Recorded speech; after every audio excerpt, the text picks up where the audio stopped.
Hi, I'm Liz Hansel. I'm Head of Operations for Children's Services here at Georges River Council. Here today with me I've got Claire Rowe, which is child psychologist from Hurstville. Welcome.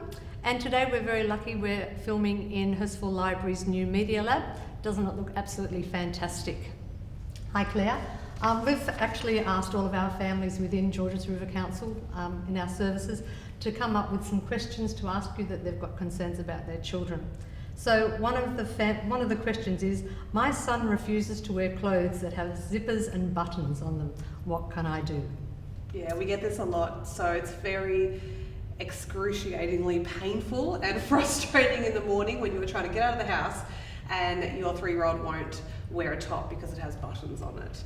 So look, a lot of toddlers go through this phase. It doesn't mean necessarily there's anything wrong with them. I think a lot of parents freak out. They hear things about autism, they hear things about sensory difficulties, but at the end of the day, a lot of toddlers go through it.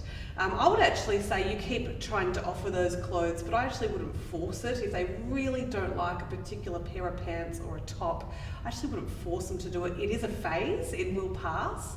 And when you find a pair of pants or a top that works, I'd buy 2 or 3 of them. That's what I generally do myself. Yeah. But I understand. And look, take a little bit more time in the morning if you can.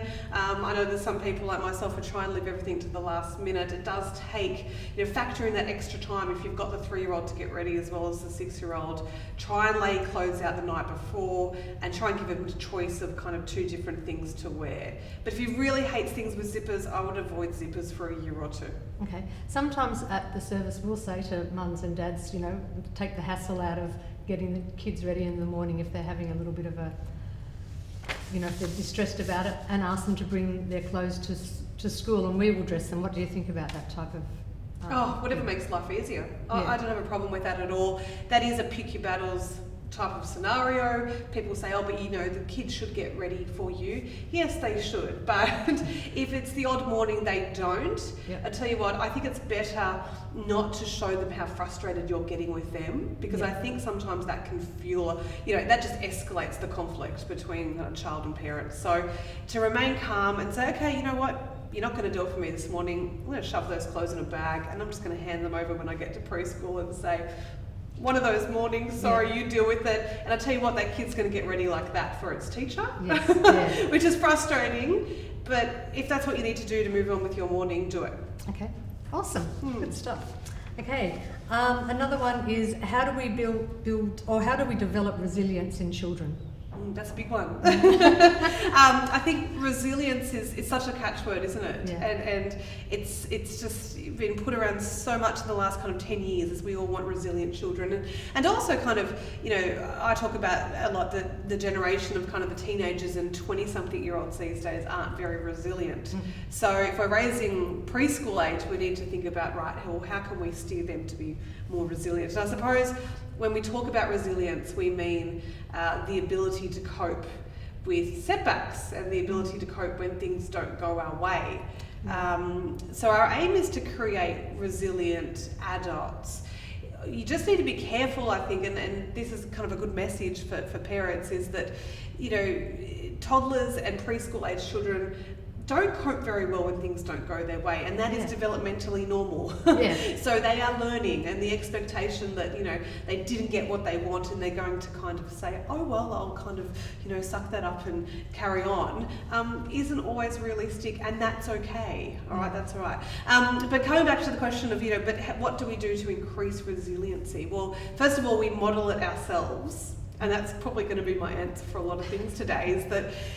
I find that incredibly hard as well, but we do have to just be aware that children learn 90%, I think, of observation of how their parents are. When you don't think they're watching and learning and they're sitting watching TV, but you're mouthing off because you've had this really bad day at work and everything's terrible to your spouse, that I'd say, you need to model that you have good coping skills yourself, and put that forward to your children. I think the second way resilience is formed is by trying to nurture independence. And that is something I see today, is that I think there's a tendency, of course there's a natural tendency to nurture our kids and look after them, but I think self-mastery and independence and being able to do things for themselves, you know, shoots up self-confidence and resilience. And that means I generally take the rule that if kids can do something, they should do it. Sometimes that's tricky though, isn't it? Because it's such a busy world that we live in now, and everything has to happen kind of now, and so that makes it tricky for parents, because they kind of think the children aren't getting ready quick enough or anything. Oh, it's just easier for me to do it myself. So yeah, it is, and I would say to that you know, being able to do things, they don't have to do it every day, right? So you know, my children have clothes thrown on them at certain days of the week when I need to get out of the house, but there are other days that they need to get dressed themselves because it's Saturday morning and we're all of a slower pace, and I don't need to do that for you. You know, things like mastery of cooking, and you know, I've got preschoolers myself that will chop vegetables and so forth, and parents say, oh my goodness, how do you have time to do that? Well, it occurs once a fortnight, when on Sunday afternoon when I've got time and I can sit there and watch them chop vegetables. Do I let them do it Monday to Friday? No, get out of the kitchen, I need to cook. So it's not all the time, but at other times let them do something. Let them put a load of washing on. Let them, you know, chop some veggies. It's okay, 3 or 4 years old, to chop a carrot. It's okay. You know, with you know, people are sometimes horrified at that, but with supervision, absolutely fine. And I think that creates just this sense of accomplishment and achievement, and that kid sitting down at the dinner table saying, I chopped that big chunky piece of carrot there in the middle, and I did that, and they love it. And I think that creates resiliency too. Okay, good. What about in like the world that we're living in at the moment? You know, at the beginning of the year we had bushfires, we've had flooding, we've had so much devastating things, and now with COVID. How do we help children get through that? When us as parents and adults, some of us are having difficulty getting through that. What can we do there? Yeah, I mean, it has to be very, very age dependent of how we look at things, okay? So how we're going to assist a 13-year-old cope is very different to how we're going to assist a 3-year-old cope. Because they are hearing what their parents are saying. You know, we're finding even coming in at the long daycares and preschools, kids are coming in and going, you know, oh, I've got a runny nose, am I going to die? I've got COVID. And kind of going, hey, hold on. Yeah, wow. You know, it's a runny nose. Yeah, wow, okay. And that's all we need to do. Is I do think we need to be very careful. I'm of the professional and personal opinion that kids certainly under a school age don't need to actually have too much information. We need to teach them good hygiene. Yes. You know, kids in my house are washing and counting to 20 as they wash their hands suddenly. I don't know where that came from, but preschool obviously. That's great. I don't think there needs to be a link to COVID. I don't think they need to know anything about coronavirus. I mean, it's just not necessary. We can talk about good hygiene and people staying, you know, well and healthy. So in that sense, I would steer them clear of adult conversations at home, older siblings. I mean, you know, because a lot of these kids are picking up from their 8-year-old siblings, who obviously are exposed to it, and we can't keep it from that age. News reports and things like that. If you've got a child under the age of 5, I don't see there's any need to tell them about coronavirus personally. My 3-year-old asks, Mummy, why are they wearing masks? Surprisingly now she doesn't, so I think she's completely used to it. I'm not sure if that's a good thing or not, but she doesn't ask anymore. You know, but in the beginning I said, oh, they might have a bit of a cough. I didn't tell her there was a worldwide pandemic virus. They might have a bit of a cough, and that's a smart thing to do, to put a mask on. But if you're getting children who are maybe hearing it from friends at preschool and they've heard it from other sources, and we can't control everything our child hears, then I would calmly sit down and explain to them, no, sometimes our nose gets a bit snotty, sometimes it gets a bit runny, that's okay, that's normal. I had a runny nose yesterday, it's okay. But just watch the emotions that the way you emotionally kind of talk to them. I'm very big into playing things down for young kids, minimising, playing things down. If you're relaxed in your body language and your tone of voice, they're going to look to you for the answer, and if you're relaxed about it, they'll be relaxed about it. Okay, cool. Okay, here's another one from one of our families. How do you support children or families when one parent has a mental health issue or problem? Yeah, that's also a big one. It's hard because if you're a parent with a mental health issue, I mean, if you take the most common mental health issues of depression, and that includes postnatal depression and anxiety, I mean, they're the most common. Obviously, there are other disorders, but if we're thinking about anxiety and depression, very, very common, and does impact on your ability to parent at times. Now, they might be mental health conditions that exist for a few weeks or months, like postnatal depression or a reactive depression to an event, or they could be lifelong, conditions. They really impact on your ability sometimes. I have great empathy for parents trying to parent toddlers, which is hard enough if they are suffering from something like depression, because the inability to get up every day and function and interact with your child, it's exhausting. It's exhausting if you have a mental health condition. So I think my biggest things are advice for parents with the health condition to try and stay as connected to your child as possible, as predictable to your child as possible, so that they feel secure and loved. Yep. To accept help from friends and families. You know, these people often, particularly people who suffer from anxiety, are very bad at accepting help. Accept help, accept the break. Yes. All right. It's hard enough for everyone. Everyone should accept help. So accept help, accept the break, and look after yourself. You know, put yourself first, because you can't parent. I mean, again, every parent should be putting themselves first at times, but you can't parent with anxiety or depression if you're not taking care of yourself, following up on your own treatment, trying to live as healthy as possible, and taking breaks. You know, beyond that, for more serious mental health conditions, there are organisations that are out there. Maybe for slightly older children, primary school aged, high school aged children, that do take children on retreats, day camps, things like that, and they are collectively for children whose parents have a mental health condition. That's a little bit more like bipolar, schizophrenia, things that really impact on their day-to-day functioning. And they're great, and people can contact me if they want the names of those organisations, but there are collaborative groups that actually foster kind of relationships between children who share that in common. So there are support networks emerging now for children of parents with mental health. Okay.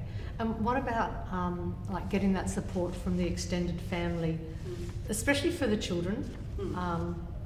Do you think that's what kind of support would you look for the extended family like to be able to support the child more? Yeah, I mean, extended family involvement with any child is great. Not everyone has that luxury, I have to say. You know, not everyone will come to me and say, I didn't have it when my children were young. It is hard. People say, you know, my family's either overseas or even, you know, interstate. They're in Perth. They're in, you know, it's really hard. But for those families, I've even seen them foster, you know, very close friendships with other parents, and they've kind of been their support network. But I don't think you should discount support networks. I think we're coming around to that, but I think as a Western culture, generally speaking, I think we're quite poor at that compared to other cultures who takes a village to raise a child. And that is literally how other cultures raise children, very much so, with much more involvement from aunts and uncles and grandparents of Eastern cultures and other Southeastern cultures, and I think generally, if we're talking kind of a white Western culture, we're quite poor at that. We're very isolated in our family unit sometimes, that we go home and it's mum and dad and the kids, compared to kind of other cultures that do have that involvement from grandparents and aunts and uncles. Why do you think that is? You know, like I've grown up in Australia all my life, and I kind of look back at my childhood, and my childhood was, you know, the lady who lived down the road was called Auntie Norma or Uncle Ray or whoever or whatever, and you did have that support. It does seem to have diminished somewhat over the years. Why are we so poor at it? Is it the stigma, or what do you think?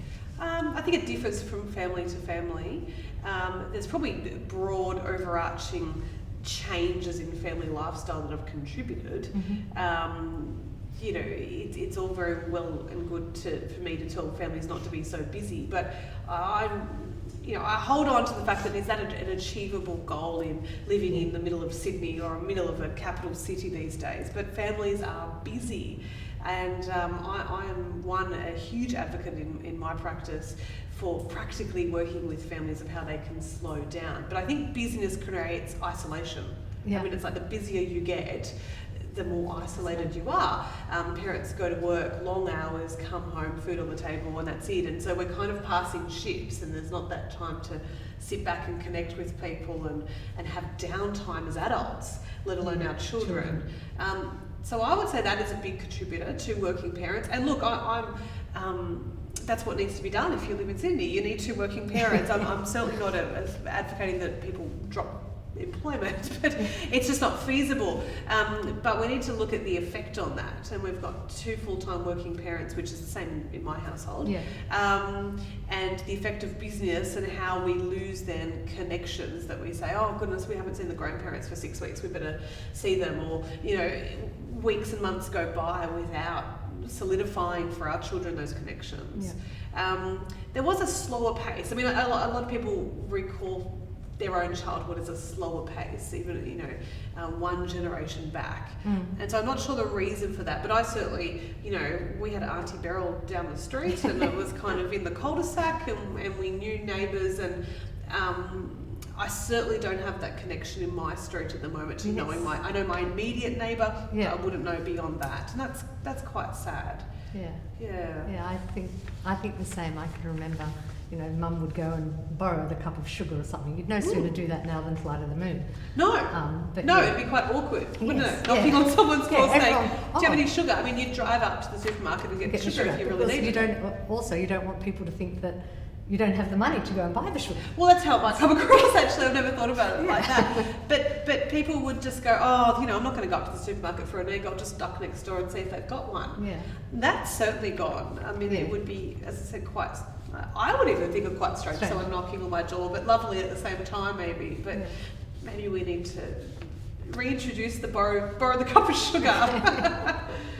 Yeah, okay. Well, we've almost done with our time.